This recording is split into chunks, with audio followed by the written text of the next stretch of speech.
Bonjour à toutes et à tous, et c'est un événement puisque c'est une nouvelle émission que vous allez découvrir maintenant à la fois sur BFM Business, à la radio et à la télé, mais aussi sur 01 TV. Toutes les semaines dorénavant, on va parler mobilité et c'est Pauline Ducamp qui m'accompagnera. Bonjour Pauline. Bonjour François. Je suis ravi de te retrouver. Pauline Ducamp est journaliste et spécialisée automobile à BFM Business. Donc toutes les semaines, on va parler de toutes les mobilités ensemble. Exactement, de toutes les mobilités, des innovations, de l'électrique, du thermique, mais aussi de la voiture connectée, de la moto, du tramway, également des avions. En fait, on va faire le tour de tout ce qui nous permet de nous déplacer. Et ça va être super intéressant. Alors un mot, d'habitude, vous le savez, c'est Jérôme Colombin que vous retrouvez à mes côtés pour 01 Drive. Jérôme qui sera bien sûr sur 01 TV, sur d'autres programmes. Alors pour cette première, au sommaire. Alors au sommaire, on va parler du vélo. Le vélo, c'est l'engouement depuis plusieurs mois et on va parler du vélo, mais du vélo made in France, François. Oui, comment produire à nouveau des vélos en France? Ce sera avec Pascal Samama qui a enquêté pour nous. Notre invité aussi cette semaine, Pauline, on va évoquer l'équipementier automobile Valeo. Exactement, avec son directeur ingénierie et marketing, Michel Forestier, qui va nous parler de toute l'actualité de la voiture autonome et connectée. Et puis, l'essai de cette semaine, on va se faire plaisir. Préparer la carte bleue, mais plutôt gold ou platinum. En effet, on sera avec la concurrente directe de la Tesla Model S, l'Audi e-tron GT Quattro. C'est Julien Bonnet qui l'a essayé pour nous. Et puis Pascal Samama reviendra pour nous présenter un casque. Mais attention, pas n'importe quel casque, Pauline, c'est vraiment le casque du futur. Ah oui, c'est un casque pour les motards, mais qui vient en fait du monde des pilotes de chasse. C'est la start-up toulousaine iRide qui l'a développé. Et bien voilà, bienvenue dans ce premier numéro d'En route pour demain. On est ravis, bien sûr, de vous retrouver. En route pour demain, l'innovation de la mobilité sous toutes ses formes. Pauline Ducamp, François Sorel. Et Pauline, pour débuter donc cette première d'En route pour demain, nouveau rendez-vous sur BFM Business, mais aussi sur 01 TV, on va parler du vélo, mais du vélo made in France. Exactement, puisque tout le monde s'est mis à faire du vélo après le premier confinement, après le deuxième confinement et même après ce troisième. C'est devenu vraiment... les Français l'ont redécouvert, tout le monde veut se déplacer avec, sauf que ce qu'on ne sait pas, c'est que le vélo, il est plutôt généralement produit en Asie. Et là, on essaie justement de remettre en place une production made in France. Pascal Samama, vous avez enquêté sur justement comment faire revenir cette industrie en France. Exactement. Après, il faut savoir deux choses. Il y a le vélo industriel, le vélo de masse qui est effectivement réalisé avec des composants qui arrivent d'Asie, parce que les plus grandes usines de cadres, de moteurs, de pédaliers, de dérailleurs, de roues, de rayons viennent d'Asie. Et il y a le vélo plus confidentiel, très haut de gamme, qui lui est fabriqué en France. On va parler du vélo industriel. On a 4-5 usines en France, Cycle Europe, Arcade, la MFC, la Manufacture Française du Cycle, l'usine qui fait le Nakamura à Machecoul. Et bref, toutes ces usines réalisent des vélos, mais à partir de composants français. Les ventes de vélos ont explosé. Alors ça a démarré, pas il y a quelques mois, je dirais que ça a commencé en 2018 avec le plan vélo lancé par Édouard Philippe. Ça s'est amplifié une première fois avec les grèves des transports. Ça s'est réamplifié une seconde fois avec la crise sanitaire. Mais c'est vrai qu'il y a eu pas mal en fait, de moments qui ont accéléré en fait, l'adoption du vélo. Il y a eu toutes les conditions qui ont fait qu'il y a eu... les municipalités aussi. Il y a eu les municipalités qui ont développé des pistes cyclables partout. Il y a eu le plan coup de pouce vélo qui a fait ressortir un tas de vélos des garages, des caves qui ont été réparés quasi gratuitement avec une prime de 50 €. Mais pour regonfler des pneus, régler un dérailleur, ça suffisait amplement. Bref, en 2 ans, il y a eu une vague du vélo monstrueuse qui a profité à qui, bien sûr, aux industriels français, qui ont mis aux artisans français aussi, qui ont réparé des vélos, mais surtout, aux industriels asiatiques qui vendent les composants, qui vendent l'ensemble des composants pour la filière française. Oui, c'est ça, Pascal. C'est qu'en fait, si on parle purement industrie, aujourd'hui, cet engouement, il profite aux usines asiatiques. Exactement. Et le problème, c'est qu'il faudrait faire revenir justement la production de vélos, et pas juste l'assemblage, mais la production complète de vélos. Alors, au centre de cette production, il y a le cadre, il y a la fabrication de cadres. Alors, effectivement, on a rencontré le patron de Cycle Europe, qui est aussi le président de l'Union Sport et Cycle, Jérôme Valentin, qui nous expliquait qu'il y avait des centaines de cadreurs. C'est le métier de ceux qui fabriquent des cadres, mais c'est des cadreurs artisanaux qui font des cadres très haut de gamme, des cadres en aluminium, avec des tubes en aluminium, des tubes en acier, des tubes en carbone, mais ces gens-là font des toutes petites séries. Pour faire revenir, pour recréer une filière vélo, il faut recréer une filière industrielle de cadres qui permettra aux gros industriels, ceux qui font des roues, des dérailleurs, des pédaliers, des pédales, enfin bref, l'ensemble des composants qui font un vélo, ça les attirera pour revenir en France et créer une véritable filière, un peu ce qui s'est passé au Portugal avec la filière vélo. Alors, Comment le système peut s'opérer? Déjà par une sensibilité politique. Alors il y a le club des villes et territoires cyclables qui organise avec des élus le tour des grandes usines de vélos françaises, des 4-5 grandes usines de vélos françaises, pour leur faire découvrir un petit peu ce que c'est que l'industrie du vélo, ce qu'on est capable de faire ici et ce qu'il faudrait pour réintroduire en France la production de vélos made in France, mais à un niveau industriel. Pascal, juste une petite question. On parle beaucoup de souveraineté numérique dans divers domaines. Est-ce qu'on peut avoir une souveraineté dans le domaine du vélo?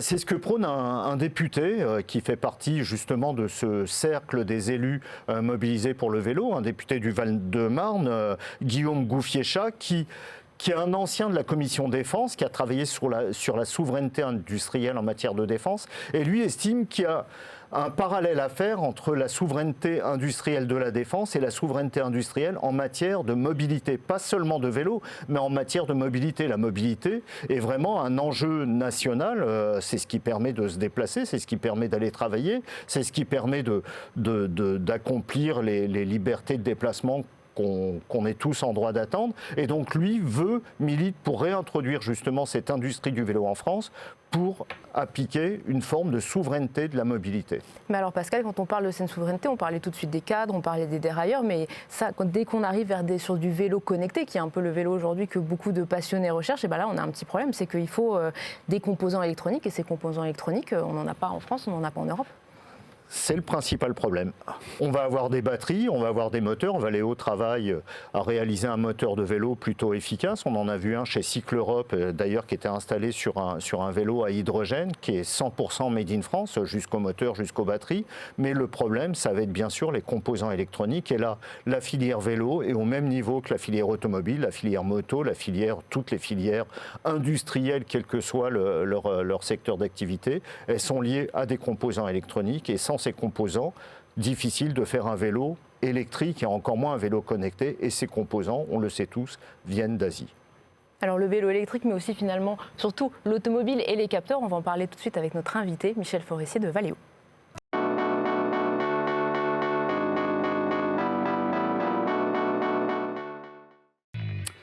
Et oui, dans chaque En route pour demain, un invité pour aller un petit peu plus loin dans l'un des sujets liés à la mobilité.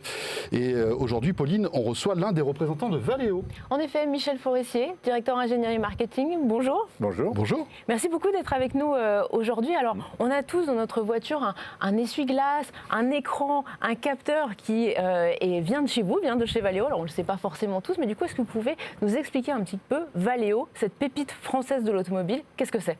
C'est un grand groupe international de technologie automobile, donc on fournit des équipements à tous les constructeurs du monde dans 4 grands domaines. Le premier domaine, c'est la propulsion véhicule, donc les moteurs et notamment les moteurs électriques. Le deuxième, c'est ce qu'on appelle l'assistance à la conduite, donc tous les capteurs, on va en parler je pense pas mal aujourd'hui, qui permettent d'améliorer la sécurité et la vie à bord. Le troisième domaine, c'est la thermique automobile, donc à la fois la climatisation, le bien-être à bord, et les systèmes thermiques embarqués dans la voiture. Et dernièrement, la visibilité, c'est-à-dire l'essuyage, effectivement, vous l'avez cité, mais aussi tous les phares et la signalisation extérieure, avec beaucoup de révolutions à venir dans ce domaine aussi. Et par ailleurs, on a aussi une activité assez forte de services liée à l'aftermarket qui sous-tend ce business-là. Pauline le disait à l'instant, vous êtes une vraie pépite de l'automobile française. Vous êtes d'envergure internationale. Vous travaillez avec combien de constructeurs automobiles? Quasiment tous. Tous les constructeurs du monde, sans aucune Tous les exception. constructeurs ont besoin de vous. Tous les constructeurs ont besoin de nous, nous font confiance, nous leur vendons nos technologies. Nous travaillons aussi avec d'autres personnes que les constructeurs, puisque vous savez que la mobilité est en train de se révolutionner. Donc il y a beaucoup de ce qu'on appelle des nouveaux entrants.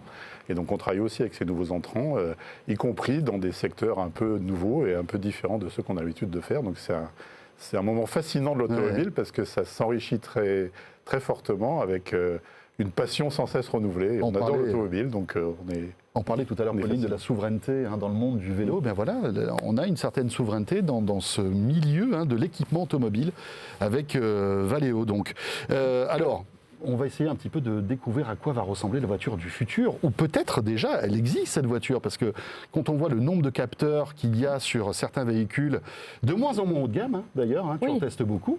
On en voit de plus. C'est vrai on voit l'Audi tout à l'heure que Julien a essayé, où là c'est bardé de capteurs partout, mais c'est vrai que même des voitures plus de monsieur et madame tout le monde en ont beaucoup. Mais pourquoi est-ce qu'on a besoin de tous ces capteurs? Pourquoi est-ce qu'il faut capter justement des tas d'informations? Ça veut dire que le conducteur est plus capable de conduire tout seul aujourd'hui? Non, c'est simplement qu'on veut améliorer, augmenter la voiture pour lui apporter des prestations plus importantes en termes de sécurité, de confort, d'agrément à bord et de plaisir de conduite. Je pense qu'aussi, il ne faut pas se tromper. Nous, on rajoute des systèmes électroniques, des systèmes intelligents dans les voitures, non pas pour prendre la main sur le conducteur, mais pour l'aider à mieux apprécier sa voiture. Et en fait, ce que vous voyez, une voiture qui se déplace dans le monde, c'est comme agressée par tout un environnement assez complexe, que ce soit en ville ou à l'extérieur. Et donc, nous, on rajoute des yeux, des oreilles, des capteurs, et on traite les signaux qui viennent de ces capteurs-là pour apporter des informations, du type information au tableau de bord ou en projection sur le pare-brise, par exemple, mais aussi des systèmes électroniques embarqués intelligents avec des algorithmes assez sophistiqués pour vous aider dans les situations de conduite un peu difficiles. Je peux vous prendre un exemple. Par exemple, la nuit, vous ne voyez rien, il pleut. On a des systèmes de capteurs qui nous permettent de projeter avec les phares des lignes blanches fictives sur la route pour que vous puissiez voir les lignes blanches. Et du coup, ça vous rend plus de confort de conduite parce que vous vous sentez plus à l'aise sur la route. Un autre exemple, on va vous illuminer, par exemple, le gamin en vélo qui est habillé en noir que vous ne voyez pas. Comme ça, vous allez le voir. On va illuminer que lui, pas le reste de la route, mais que lui. Et comme ça, vous aurez la capacité de l'éviter. C'est des exemples de choses assez fascinantes qu'on peut faire aujourd'hui avec des systèmes intelligents. Mais alors souvent quand même ces capteurs, on le sait, on pense notamment au fameux lidar dont on parle tout le temps pour la voiture autonome. C'est des capteurs qui coûtent extrêmement cher. En général, l'automobile, quand vous regardez bien, ça se passe toujours comme ça. Les solutions sophistiquées viennent toujours par ce qu'on appelle dans notre jargon le premium, c'est-à-dire les voitures haut de gamme, où c'est cher. Mais comme on a quand même une capacité dans l'automobile, et ça les constructeurs vous diront la même chose, c'est d'arriver vraiment à rendre les technologies abordables assez vite. Parce qu'en fait, comme on fait beaucoup de pièces, nous on fait des millions de pièces par an, donc on a des effets d'échelle très importants, et ça permet à l'automobile vraiment de démocratiser les technologies assez vite. Vous l'avez dit vous-même, Pauline, on voit même dans les voitures de Monsieur Tout-le-Monde aujourd'hui pas mal de capteurs, parce que maintenant ils sont à des coûts très abordables. Donc au début, évidemment, c'est toujours un peu cher, c'est toujours un peu du haut de gamme, mais ça vient très très vite après se démocratiser. Et ça, c'est quelque chose que nous, à Valeo, on est particulièrement fiers, parce qu'on aime les technologies abordables, parce qu'on pense que l'automobile, si elle reste une histoire élitiste, c'est dommage. Nous, on a envie de faire profiter tout le monde, notamment sur la sécurité, mais aussi sur la voiture électrique et bien d'autres sujets. On a parlé de lidar avec Pauline. C'est un capteur qui, rappelons-le, est une espèce de radar. C'est ça ce que vous pouvez nous expliquer? C'est un laser scanner. C'est un laser scanner. Oui, donc on vous scanne l'environnement en face de vous. On recrée en fait un environnement 3D de tout l'environnement qui est devant vous avec précision, avec des distances assez importantes, ce qui permet vraiment aux calculateurs qui sont embarqués dans la voiture de comprendre tout l'environnement autour de vous et donc de vous proposer des choix de sécurité et ou d'activer des systèmes de sécurité plus rapides que vous ne pourriez le faire. Par exemple, on sait détecter des piétons qui seraient entre deux voitures sur un passage côté qui auraient envie de traverser. On va les détecter, on va avec de l'intelligence artificielle comprendre qu'ils ont envie de traverser et du coup on va freiner la voiture pour éviter que vous alliez le percuter. Alors, le lidar qui est quand même au cœur de l'actualité parce qu'un certain Elon Musk, que vous connaissez, qui est le patron de Tesla, a dit « Moi, dans mes voitures, je me rends compte que le lidar, j'en ai plus besoin. Toutes mes caméras, tous mes capteurs, en fait, peuvent se substituer au lidar. » Qu'est-ce que vous en pensez? Je pense que chaque constructeur a sa propre communication. Nous, ce qu'on essaye de faire, c'est quelque chose qui soit valable pour tout le monde et qui surtout respecte toutes les réglementations mondiales. Et pour ça, le lidar devient indispensable. Si vous voulez vraiment homologuer les voitures avec des niveaux Euro NCAP 5 étoiles et plus, et toutes les nouvelles réglementations sécurité qui vont venir, il nous semble que le lidar est indispensable. Donc c'est plutôt, à votre avis, un effet d'annonce qu'a dit Elon Musk? Écoutez, chaque constructeur a sa propre communication, on va leur laisser. D'accord.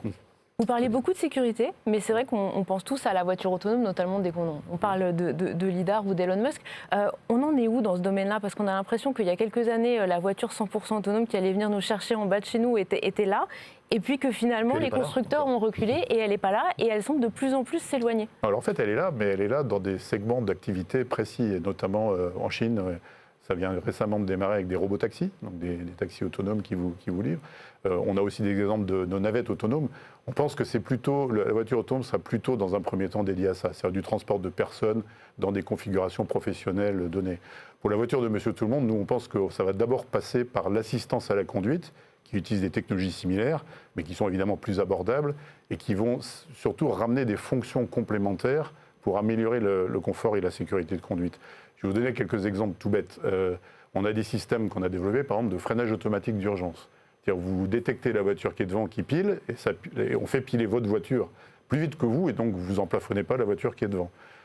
Où on a des... Les assureurs vous remercient d'ailleurs. N'est-ce pas? Et on a aussi des systèmes où on détecte que vous êtes en train, vous avez eu une petite inattention, vous êtes en train de changer de voie, vous avez croisé la ligne blanche. Avant, ça faisait bip bip, maintenant on peut vous recaler la voiture dans les lignes pour vous garder en sécurité.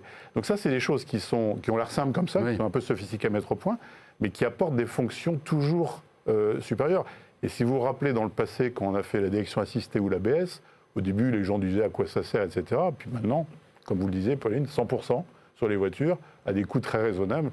Donc pour nous, toutes ces fonctions intelligentes qu'on vous évoque, ça va devenir des bases de la voiture de demain. Mais Michel, malgré tout ce fantasme de la voiture dans laquelle on pénètre et qui part toute seule, qui nous raconte des belles histoires et qui va nous laisser devant notre domicile alors qu'on est parti du travail, elle va arriver quand cette voiture ?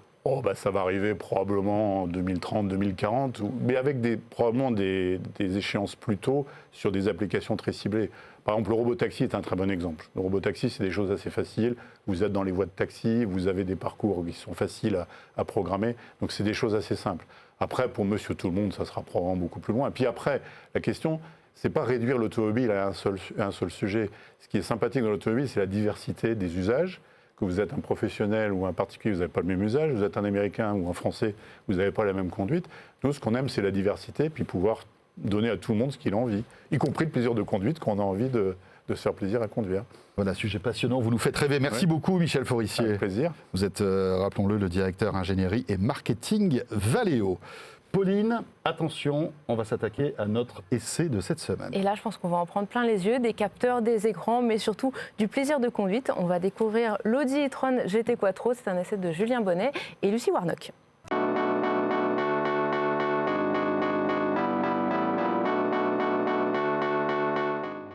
Audi lance cette année sur le marché sa première berline 100% électrique, l'e-tron GT, avec un design assez époustouflant et près de 5 mètres de long. Son objectif, se faire une place face à deux principales concurrentes, la célèbre Tesla Model S qui commence à vieillir mais qui va bénéficier d'une toute nouvelle version cette année, et la Porsche Taycan qui est en réalité la cousine technique de cette Audi e-tron. En effet, les deux marques elles font partie du groupe Volkswagen, et le groupe Volkswagen il mise beaucoup en ce moment sur l'électrique, entre une réglementation sur les niveaux de CO2 de plus en plus sévère sur les véhicules vendus chaque année, ou encore l'interdiction de circulation dans les grandes villes et à plus long terme l'interdiction de vente des voitures thermiques. Le 100% électrique sur batterie apparaît comme une solution incontournable pour quasiment toutes les marques. Et c'est donc le cas aussi pour une marque comme Audi qui a déjà sorti un SUV 100% électrique, l'e-tron tout court, en 2019 et qui a bénéficié d'une version coupée Sportback l'an dernier. Mais au-delà de son look à couper le souffle, cette Audi e-tron GT peut-elle se faire une place dans un marché de l'électrique qui est appelé à décoller encore plus ces prochaines années? On en parle tout de suite à l'intérieur. Nous voici donc à bord de cette e-tron GT. On découvre un intérieur assez sobre, assez sombre, mais tout de même très luxueux, avec l'usage notamment de cuir, d'une imitation carbone ou encore d'Alcantara.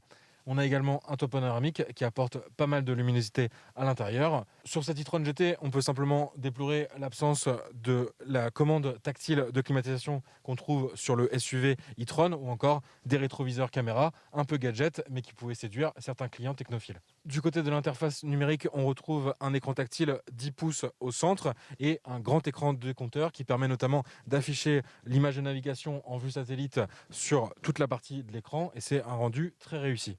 Avec son positionnement de berline de grand touriste, cette e-tron GT invite également au voyage, et on retrouve logiquement à l'arrière un coffre de 405 litres, mais également un espace supplémentaire à l'avant de 100 litres. En effet, les moteurs électriques sont beaucoup plus petits que les moteurs thermiques et permettent donc chez certaines marques de proposer un coffre à l'avant. D'ailleurs, on va voir tout de suite sur la route ce que donne cette e-tron GT. Sans surprise, on retrouve un véhicule confortable mais qui sait aussi se montrer dynamique, notamment en changeant de mode de conduite. On peut également régler le niveau du bas de caisse avec des suspensions pneumatiques adaptatives. Côté performance, on a en fait un moteur électrique à l'avant, un moteur électrique à l'arrière pour une puissance totale de 476 chevaux qui peut monter à 530 chevaux grâce à un overboost qui est en fait activé lorsqu'on passe en mode dynamique. On peut alors réaliser un 0 à 100 km/h en à peu près 4 secondes, ce qui est une super performance.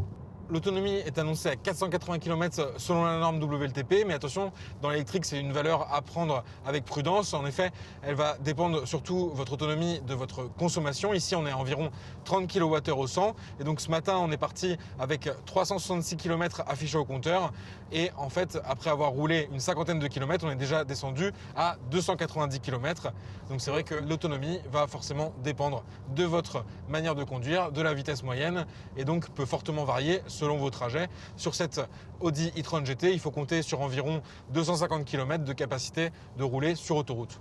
Petit détail amusant pour finir, Audi a particulièrement travaillé la sonorité à bord, donc une sonorité bien sûr artificielle, mais qui va finalement évoquer le monde du moteur thermique. Et il y a aussi un bruit qui est mis à l'extérieur pour prévenir les piétons notre arrivée.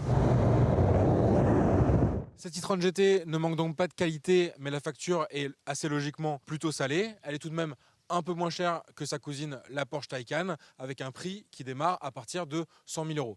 Mais sur notre modèle d'essai, avec pas mal d'équipements en option, il faut compter un tarif de 140 000 €. En comparaison, donc, la Porsche Taycan s'est vendue à 20 000 exemplaires et le duo Model S, Model X a un peu plus de 55 000 ventes dans le monde.